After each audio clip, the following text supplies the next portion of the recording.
Hi, I'm Stuart Yasgur, and this is Economic Architecture, the podcast. In this week's conversation, I had a fantastic talk with Marcus Sheanshang about his innovative work as the CEO of JBM Packaging. Located in Lebanon, Ohio, JBM is well run. They make the kind of eco-friendly paper packaging that you might find wrapping your favorite chocolate bar or the flower seeds you buy at your local nursery. As the CEO of JBM Packaging, Marcus was faced with a typical challenge of any business: to find the right hires for his team. Marcus realized that there were many potential employees that he could hire, but to become true members of his team, some of the people had to overcome an obstacle of their own. During this process, one thing I asked all of our leadership team said, hey, whenever you're given the opportunity, please talk about what we're doing on the Fair Chance. And this is not to bring unwarranted attention to us, but to help soften people's perspectives as to what people coming out of prison are really dealing with. Many members of Marcus's staff are people who have had an interaction with the criminal legal system. Many of them have been incarcerated. They may be great potential employees, but their situations can come with complications. They may have housing insecurity, or they may not have transportation. They may have to report to their probation officers or meet the terms of their probation. For many employees, there are things that they have to deal with just to get to work on time at the start of the day. And while employers have a vested interest in their employees' success, few employers have dedicated the capacity or capability they need to help their employees succeed. Marcus learned that if he embraced fair chance hiring, which means that he sought to select employees for their ability to perform the job rather than their background with the criminal legal system, and he found smart ways to support team members in dealing with the extra complications they faced, he could find the reliable talent he needed to grow his business. And through the process, fair chance hiring has become a central element of their identity, and it's a living reflection of their values. First of all, working through the prisons, the ODRC, which is the Ohio Department of Rehabilitation and Corrections, that's what runs the prisons in Ohio. And they're very interested in helping people coming out of prisons be successful once they get out. I'm assuming you guys know what recidivism is, but that's when people go back into prison once they get out. And a lot of that depends on how you measure it. But, since Ohio's 20 to 30% recidivism rate over a 3-year period. And so we are talking more about this and talking, again, to the church that I'm at. And you start to learn that there are other businesses in our community that have been fantastic. And the more you talk with them, the more that network of other companies and other facilities pops up too. So one group called Nehemiah Manufacturing, Dan Meyer owns them. He was a complete open book with us. And we brought our entire leadership team down to his facility to understand how they do it, some of the programs that they had, the processes that they had. We were trying to really get the message out about the Fair Chance program, because a lot of people, there's a stigma, and I had it, my thoughts as well on I didn't want to hire anybody coming out of prison. That was always been my thought until we started learning more about that plight. And so during this process, one thing I asked all of our leadership team said, hey, whenever you're given the opportunity, please talk about what we're doing on the Fair Chance. And this is not to bring unwarranted attention to us, but to help soften people's perspectives as to what people coming out of prison are really dealing with. So through that program, or through that process, I reached out to our biggest customer who's down in South Carolina and just said, hey, Bob, give me 10 minutes. Let me just tell you about something we're doing. It's pretty cool. And so he was very kind. He gave me 10 minutes. I was on my soapbox talking about it. And he's like, Marcus, we've been doing that for years. And I said, that's great. Can we come down and learn from you? Because we have a lot of questions. And that opened up another group that we're now very much involved with called Jumpstart. Jumpstart is a group down in South Carolina. We now kind of have the Jumpstart Ohio, which does ministry work in the prisons. I say all this to help kind of lay the foundation that there are a lot of other businesses out there. And if they're helping Fair Chance team members, we have found from our experience that they are very open with other businesses that want to start these programs too. Because the more you learn about it, I'll say the softer your heart gets for people in these situations. Anybody can have their opinion on this. If somebody committed a crime and they served their time, historically, I didn't want to have anything to do with that. When you sit there and say, how can we be a good part of society if we're not being a part of the solution to a situation like this? And all else being equal, we've had tremendous success with our Fair Chance program. We're in about the 10th year. We started in 2016. And we've definitely had up and downs, don't get me wrong. but we've got roughly, I want to say it's 65 team members of 150. That number kind of vacillates a little bit, but our fair chance. And we've got a number of people that have also are in management positions with us, have really grown with us, been promoted a number of different times. So it really is interesting to see how generational poverty, strangely is impacted by this too. I don't think people think about that, but Yeah. there's a lot of opportunity, unfortunately, for kids that their parents are in prison to go down that same path. So if you can kind of stabilize the family unit, it really improves the chances that next generation is going to be making better choices. So you really focused on fair chance, so fair chance hiring, thinking about hiring people who've had a previous interaction with the criminal justice system, criminal legal system, really because of a need that your business had, which is we need people and we need to find where are we going to find new people. It really was. We were going through this process. We looked a lot at high schools first because in our area, many of the high schools, a lot of the kids didn't go to college, and so we thought that would be a great area for us to kind of show that manufacturing, you can have a good career there. There's good opportunity. We did not find that to be successful, and I'm sure we were part of that problem too. But it was just a lot of effort on our side. The church that I go to mentioned doing ministry work in a prison around here, and I reached out to the campus pastor and said, "Hey, I work up there, and would love to know more of what these guys are doing when they get out." And truly, that led to the start of this. I wish it was some more robust, trying to do good and everything. And it didn't start out that way. Now that's changed, but it really did start out as a solution to a problem that we saw coming up. Yeah, it's so fascinating to hear. So, help for folks who are just learning about JBM. Help situate us. So, Ohio, place us kind of geographically, because I think it's really interesting for people to think about Ohio, like industrial manufacturing, all of these as kind of the source of real job growth, which is not for people who are not spending a bunch of time in Ohio. That may not be their association. Yeah. No, we're in a great area. We're just north of Cincinnati, kind of in between Dayton and Columbus, in a place like Lebanon, Ohio. And this area is growing real well. It's growing more so now than it has been in the past. But one of the reasons why we moved out here was a good community. It didn't have enough people really to support our growth, and so that kind of led to the problem that we had in front of us. And the fair chance hiring has been a fantastic answer to those problems for a number of different reasons. And so you're seeing the macro trends. We've heard in other conversations, we've heard about the macro trends. There's a structural change in the workforce. There's going to be labor shortages, like whatever's happening with the unemployment rate on a day-to-day or weekly basis. Structurally in the economy, there's going to be a labor shortage. You're experiencing that firsthand in your own business, and you're kind of looking ahead and saying, okay, how do we make sure we have the talent we need to keep growing? Yeah, we don't have an easy job that's automated. Maybe there will be in the future. I don't know. But right now, if we can get engaged team members, that's the best solution to this problem. And I think any manufacturer right now, with whatever I don't know what the unemployment rate is, 4.2% or whatever the number is, that's full employment, as I think we all know. And so for that, if you want to be a growing business, yes, you can get more productive, but hopefully ultimately it's going to lead to more job growth for your business as well. And you have to have an answer for how you're going to deal with that. Fair chance hiring for us started out truly as a solution to a problem that we were having from just a growth perspective. And we regularly do strategy work, as I'm sure many of your listeners do as well. And one of the issues that we saw coming up as any manufacturer, we manufacture basically environmentally friendly packaging, and we have 150 team members, and that the demographics were in front of us, and we knew that we were going to be losing people in the future due to retirements and such. So one of the areas that we saw as a strategic threat was really replacing some of the great people that we have working with us right now. And ultimately, that led us to fair chance hiring. Something that started out as a strategic solution really changed who we are as a business, and we're a much better business for that.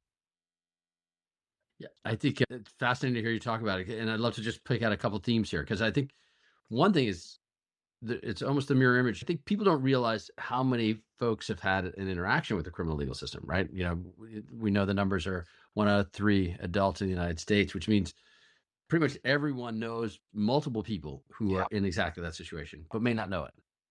And so there's a real awareness gap that we need to become more aware of it. And on the flip side of it, there are all these businesses who are making progress, and learning how to overcome the obstacles of fair chance hiring, but that we're also not as aware of that. I think it's really starting to kind of, as we start to become aware of it, you start to see it around you. You start to see both sides of this and the possibilities that it presents. Anybody we found has been fantastic. And we've been through, met a lot of different businesses across the country that really see themselves in a great situation that they can have an impact on one individual that can truly be exponential. If you think about this, it'll take a while just with generations, but really have an impact. So I do feel like there's a lot of businesses out there trying to do the right thing for the right reasons. Yeah, I think that's right. And I think the other thing that people start to recognize when you learn how much people are doing is there's real longevity here. I mean, you're doing this nearly 10 years. There are others who are doing it longer and kind of different magnitude. These are serious people running businesses with an, accountable to the success of those businesses who are actually also figuring out how to do this in a way that, as you talk about it, it's aligned with your values, but you wouldn't be doing this if it doesn't also make business sense. Yeah. I mean, we joke and say without profit, there is no purpose. And, I don't mean to be coy with that, but it's like in that sense too, we just had our Christmas dinners yesterday with all of our chefs. And, we're having a great year. And like you said, 1 in 3 people are impacted by, the justice system. And we still had a lot of team members that I don't want to work with those people. And we were very open with that. One thing we screwed up on because we were trying to be very respectful of people coming in is we didn't share that information with our managers. Frankly, they provided feedback saying, "Hey, why are you guys keeping us in the dark here?" It's like, that's a fair point because they want to know. To be honest, too, it's like people can Google these things and it happens very quickly. You can figure these things out. But, I think the value of communicating with all your management team as well as your team members as well really does help people acclimate. People are going to get used to these things on their own time frame as well. I don't think this is something you want to do without sharing it because people, if they're not educated about that, they're going to think of the worst possible things. We've had people say, their spouse they didn't want them working here. It's like, time out. Let's just talk about this. Let's talk about what the crimes really are that we're talking about because we've got criteria set around who we hire. So no crimes against women, no crimes against children, no sexual crimes. We look closely at violence. So those are the 4 criteria that we have around our Fair Chance program. And that way it helps people at least understand kind of what the situation is. And last one I said we look closely at violence because I was a stickler on that one. And our team brought somebody that had murdered somebody. I said, well, that's not within our criteria. They're like, yes. And this man is 55 years old. The crime that was committed was when he was 15. He's been in prison for whatever the 25ish years. He had been out for a little bit. And he was vouched for from somebody on our leadership team. I said, well, sure. It's like those are things like some of the hard and fast rules. There are like the no sexual crimes. That's a tough one. I'm not judging the crimes, but those are ones the stigma around that is tough. And there are still some things that we need to make sure our current population is comfortable with with the crimes too, because I don't want it to hurt the overall program. So there are ones that we are pretty black and white on. Other ones we want to know more about what the situation was so that we can kind of add an educated perspective to it. And part of what I hear you kind of pointing out is that it's your business. In this case, it's your business. Ultimately, you have executive decisions, but it can't only be an executive decision, right? You have to bring everybody has to go on that journey together. And when you do, you also you might be pulling them, but they also might be pushing you at times, right? Like, and That, that's a really good point. And we've got very much an open door policy. Anybody has any issues, and I haven't had that many. I probably had 3 or 4 different people that have come in here and said, I don't want to work with these people. It's like, let's just talk about this. And by the end of it, I'm like, do you know anybody that's in prison? Yeah, my uncle. And so it all gets into, and all of a sudden you start to help people understand that this is not too far afield, that we've got great team members that have made a mistake 10 years ago. We have a lot of celebrations too, because I hate saying 100%, but it's damn near 100% is all drugs, and whether it's theft or burglary, it's for drugs. So that's really the issue is really when people are battling addiction and stuff like that. So people, when they can take a step back and have a conversation about it, most are pretty comfortable with it. I'm not saying everybody is. We've got an Ask JBM box out there where you can write anonymous questions to it. And I don't know how many years into the program it was, but this was a family owned business my dad started and I bought it from him. So the question was, I don't want to work with those people. I like this place better when your dad ran it. So like, okay. So we had our company meetings and, we read all those letters to all those questions as well. And I said, look, this is the company we are now. We weren't this a few years ago, but this is who we are now. If you don't want to work with those people, that is your choice, but it's also my choice to hire these folks too. This might not be the right place for you anymore. And we're not, I'm not trying to be all challenging there, but it's like we just had to make it very clear like this is something we're doing. And again, I would say the vast majority of people right now are very proud of it, as well as very supportive of it too. And and it's really grown, right? Let's do my quick math, but 150 some odd people, 60 some odd folks for Fair Chance Hiring. So that's 40% of your Yeah. current team members have this kind of have a background. And so, how are you succeeding? What are the kind of key insights there that are driving this level of success? Well, it would be very interesting to me if we did not have Fair Chance Hiring. I don't know where we would be right now. Because if you think about that, 150 people, 65 are Fair Chance, we would be working our team members into the ground on overtime. And granted, a lot of people do like overtime, but nobody likes it when it's mandatory. So those are things that has allowed us to grow. The different things that we did for the program that we learned over time too. And again, this has worked for us. I'm sure there are other ways of doing this as well.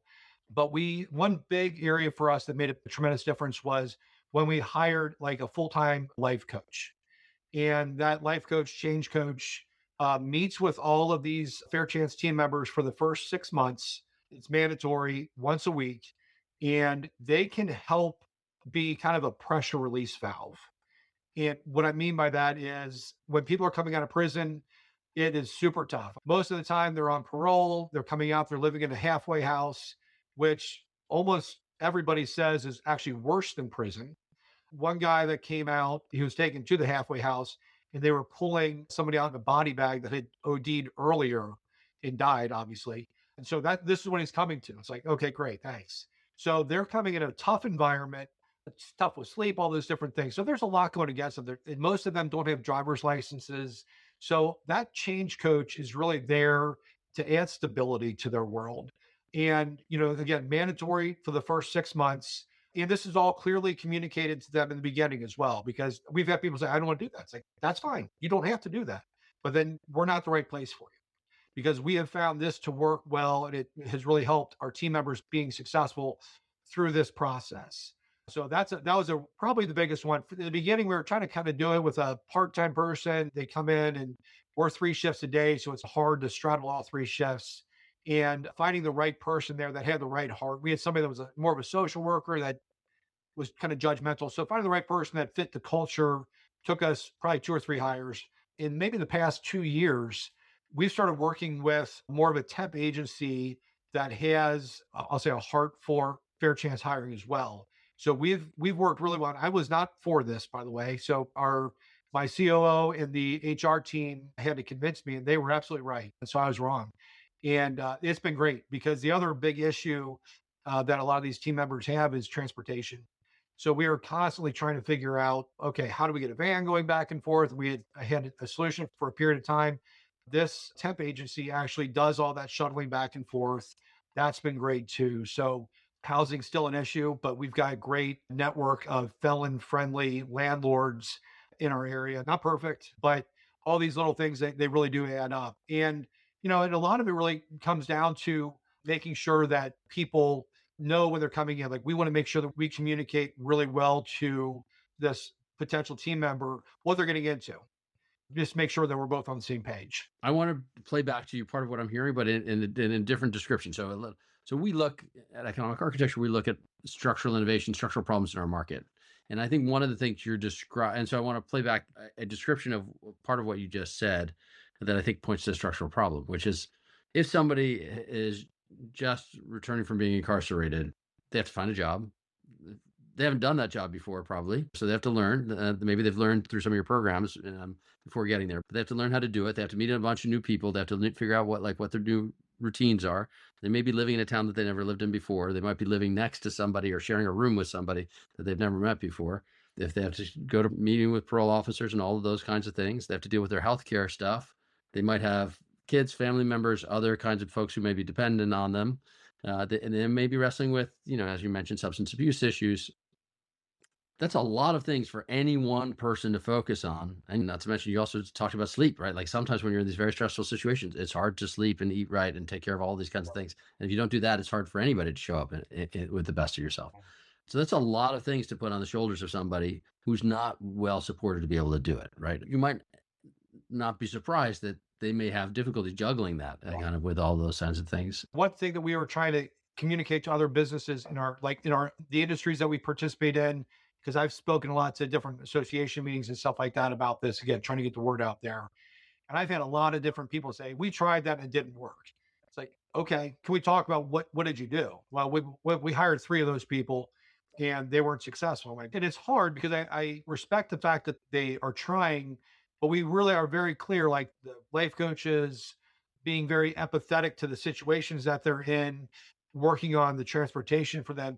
You have to do all those different things. You cannot just flip a switch and start saying, "Okay, we're going to hire." We're felony friendly now. It's like, yes, but we do regular drug testing because, again, we found that to be very important. If there's, we don't cut it off. If you test positive, we will give you a final chance based upon the situation. But there's a lot there that people that if you get into this, you need to understand this is not your standard person. And there's a lot of benefits to it, but frankly, there are a lot of costs with it as well. So you just need to go into something like this more with open eyes and a clear mind to understand what you're getting into. That's a kind of also a great setup for me to go to this next part of my question to you, which is, in some ways I look at that, we look at that and we say, are we as a society placing the costs in the right place here? Right? Like we're asking that person to do all of these things. And one way that I understand what you're doing is as their employer, you're saying, well, wait a second, we have a vested interest in their success. And we think that, actually there's some shared capabilities that they need. And we could provide that for 60 some odd people by one FTE. And then that one FTE can help all 60 some odd people be that much more successful. Yeah. No, Yeah. there's something here. It's like this can be mutually beneficial. And when I say all that, this looks when you have somebody coming on board here and you understand, I'll say the power and the potential of this program, but you need to support it correctly. It's naive to think that you can that your shift supervisor will be able to handle these things out because they're not prepared for stuff like that. But so yeah, there's big businesses that are also involved with this too. But again, have to understand that a little bit of additional cost goes a long way though, because you guys are economists. You understand opportunity cost. You understand what happens. If you need 10 people to work, you've only got five. Boy, you could be making a lot more revenue if you had those other roles filled. You can only work overtime so much with people before you're running them in the red. Productivity, safety, quality, all that stuff goes down. So, yeah, I think you got to think long term and not be and understand that there's cost in front of this too. But if you really look at the cost of turnover, if you really look at the cost of not being a fully employed company, those are much the hard part there. It's very easy to quantify the salary of a life coach, and it's kind of harder to quantify the turnover cost in not having a full team member staff. I 100% agree with you. I Yep. think businesses can be it can be very helpful, but they need to understand that. So we talked to a tremendous number of people. And one of the questions that came up to us, I'm curious whether this has come up to you, is it's remarkable you're creating this for fair chance employees, and they are in a distinctive situation. Many of these situations are compounded, many of the costs that they face or challenges they face are compounded. You also talk though about the fact that you're finding peer organizations that are finding new ways to do this and that there's peer learning going back and forth. You mentioned learning from others and sharing the learnings that you're doing. What do you think that the potential of that is kind of Honestly, it's great. There's one thing that we've been talking about, and unfortunately, we've been very busy, so we've not had a lot of time for this, but of a consortium that would be able to share best practices. Because again, all the companies that I know are very open to what works for you guys, what hasn't worked for you guys. And if we can bring, I think a consortium would also allow new companies to come in here and say, let me just better understand what this is. And again, this would all be for the benefit of coldly for the business, because again, this is a good business practice. But boy, you could really, if you could have three, four, five different businesses out there, additional businesses doing this, you're going to be able to impact a lot of other people coming out of prison too. And if you can increase the likelihood of them being successful, It'll be obviously a better experience for everybody involved, the Fair Chance team members, as well as the business too. So that is a big area that, in my mind, and I think most of the other companies that we currently talk with do like that idea too. It's just a matter of like we got to put some structure around it. I'll also say too to that point, there's a great group called CityLink here, which is in Price Hill down in Cincinnati. They're kind of a great nexus for a lot of these different services that people kind of get back up on their feet. Not only Fair Chance, but poverty-stricken people as well. I think is more businesses just need to be open-minded. You don't need to think of all the ideas. Borrowing other ideas from other businesses is a great way of doing things. And again, I think once people that get into stuff like this, I do, like I said before, it softens your heart, it softens your mind. And I think you're a little bit less on the competitive side and you're kind of more thoughtful when it comes to the impact that you can have, not only on the Fair Chance team members, but society. I'm not trying to be all highfalutin here, but you can really make like the city of Cincinnati. We would love, and we do talk about this. It's like there's great energy around a lot of the Fair Chance programs in Cincinnati because of what work we're doing. But again, Nehemiah, Elio, C-Link, all those different groups. It's fun to watch. Yeah, it's really remarkable to see and to learn more about. The consortium idea certainly seems compelling. One we've looked at this a little bit. We actually also think that there may be I could think there could be a good reason to do it as a consortium and a nonprofit in the structure. We also think there could be a good business case here that there could be a way to do this as a business. And one thing like the Jumpstart program, that's something, it's a 501c3.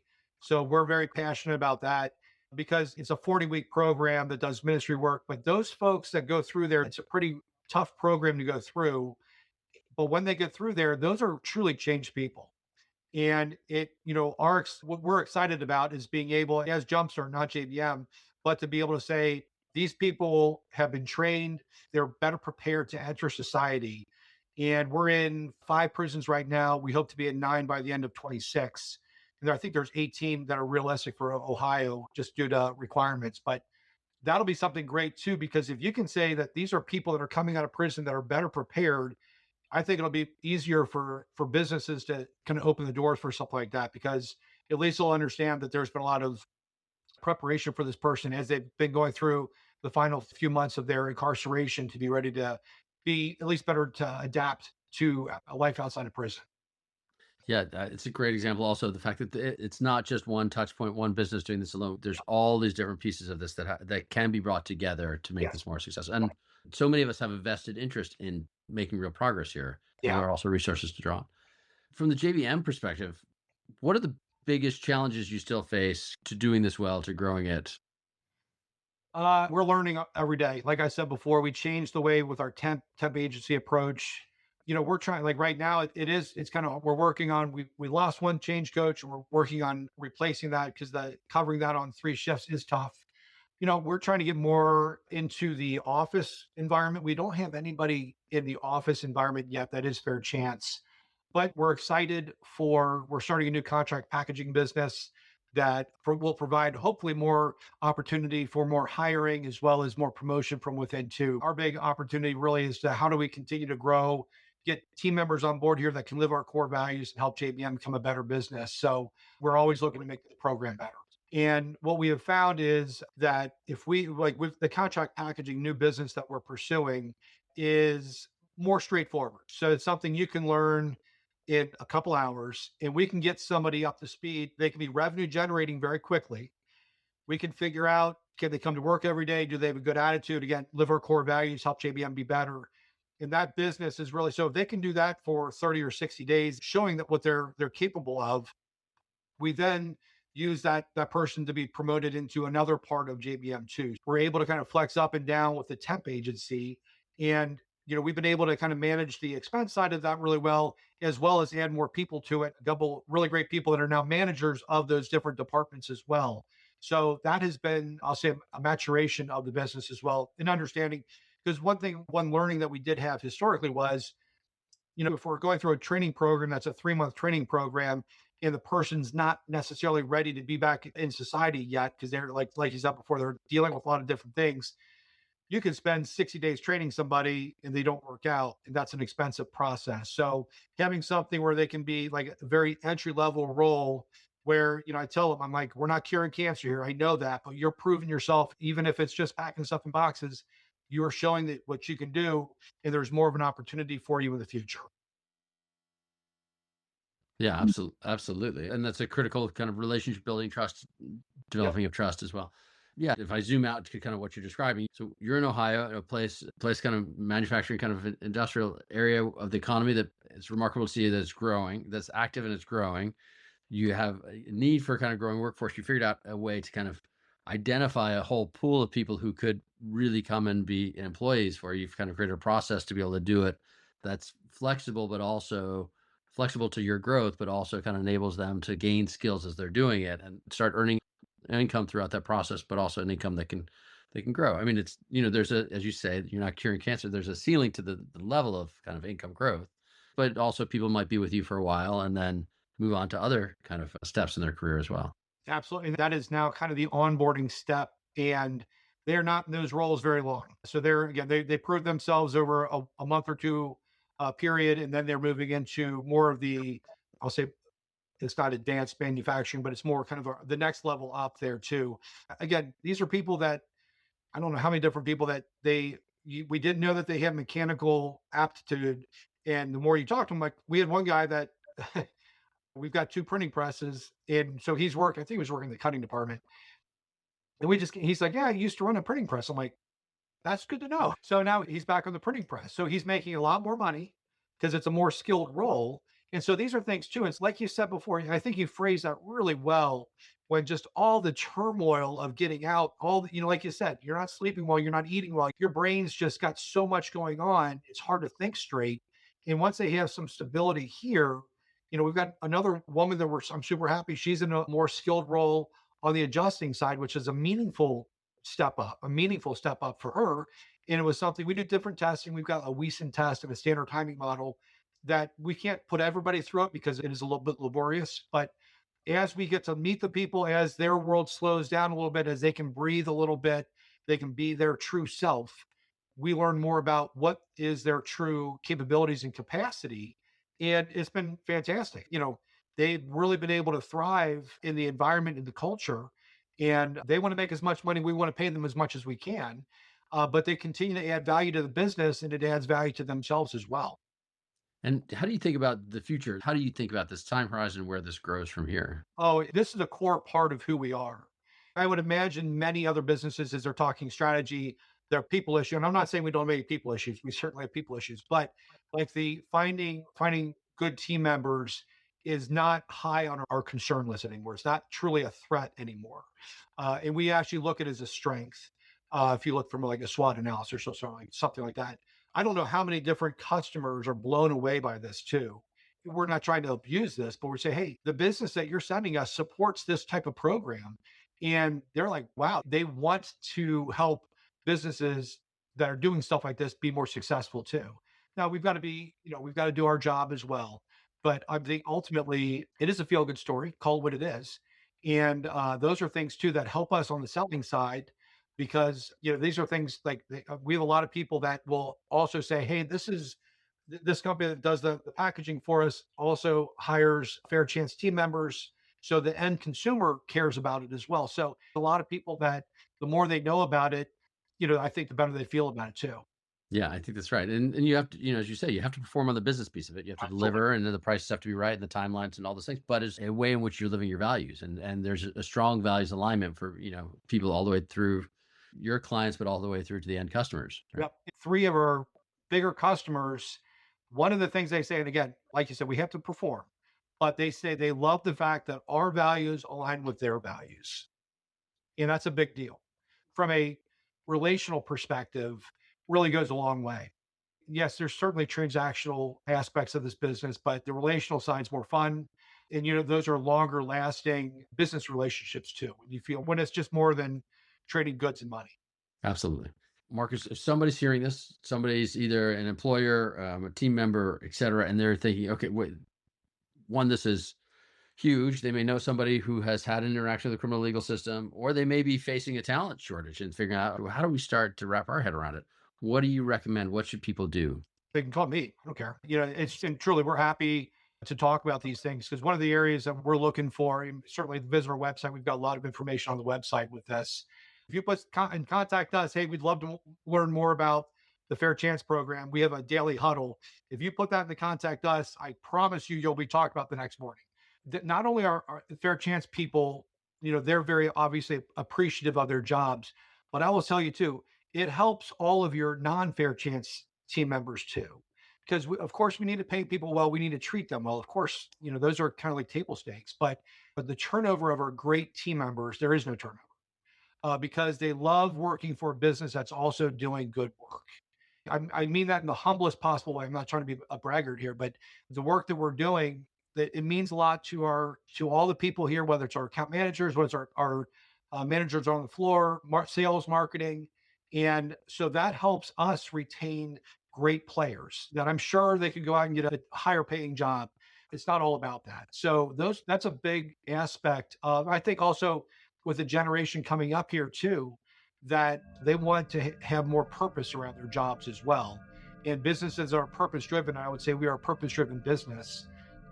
We spend the best part of our day often at work, and Yes. it's important for that work to kind of align with our values and to be part of something that's moving in that kind of direction. Marcus, thank you so much for taking the time to speak with us. We really appreciate it. Thank you, Stuart. I appreciate it as well. Our conversation gave me a real sense of the potential for Fair Chance hiring to change the employment outcomes and corporate approach to hiring, but also the real complexity that's involved with adopting the approach. After hearing Marcus talk about his experience, the conversation quickly moved from strategic considerations to speaking about having a heart for Fair Chance hiring. The work really starts to take on a deeper purpose that's reflected in how they pursue their everyday operations. From an economic architecture perspective, I also think that their work points to a deeper structural issue and a potential approach to address it. Fair Chance hiring employees are often in situations that involve complications. While this might be especially true for Fair Chance hiring employees, it's not only true for them. If you look across the country, a number of employees have difficulty finding affordable housing, especially housing close to their work sites. They have difficulty paying for reliable transportation, difficulty affording quality health care or child care, have members of their families with problems that they may have to help with. They may face mental health issues or may be wrestling with substance abuse issues. The pioneering work that firms like JBM Packaging are doing is good business for them. It's creating a positive impact for their employees, and it may be showing us a new type of relationship between employers and employees. I'm Stuart Yasgur, and this is Economic Architecture, the podcast.